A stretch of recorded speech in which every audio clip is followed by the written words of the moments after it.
Në 2 minuta ndodhi tmerri, nëna rrëfen krimin. Pasi e goditi burrin disa herë me thik, djali tentoi sërish ta lëndonte.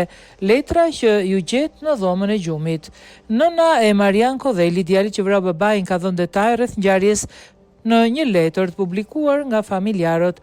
Ajo ka rrëfyer momentin e incidentit kur ishte jashtë banesës. Një debat nuk ishte, gjithçka ndodhi brenda 2 minutave.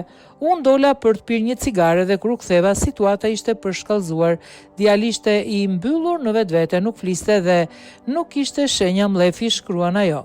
Nëna shton se djali mund ta ketë goditur baban, patjetër Kodheli pamendje disa herë, duke theksuar se thika nuk ishte e saj dhe se djali kishte kaluar periudha depresioni.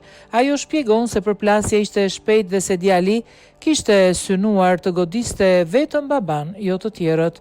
Në letër u gjetën fjalë të pakuptimta, hëngri drek, ishin Tezja dhe halla e tij aty. Ata donin të hanin bashk, nuk ishim asnjë debat, ai rinte i mbyllur, përleshja zgjati vetëm 2 minuta. Unë dola të pija një cigare dhe piva kote ndeza, nuk e di çfarë ndodhi mes tyre. Ai ishte i mbyllur në vetvete dhe nuk fliste. Nuk ndjeva zërin, se dritarja ishte hapur vetëm kur më thiri burri shoh. Burri u mbrojt dhe nuk ishte asgjë në dorë. Thika nuk ishte imja, do ta kem bler. Burri po mbrohej dhe djali mund ta ketë goditur pamendje 3-4 herë. Një goditje ishte e dukshme se e kishte në zemër. Më preku pak thika kur e kapa me dorë. Ai donte ta godiste përsëri burrin, jo mua, kishte kaluar në depresion.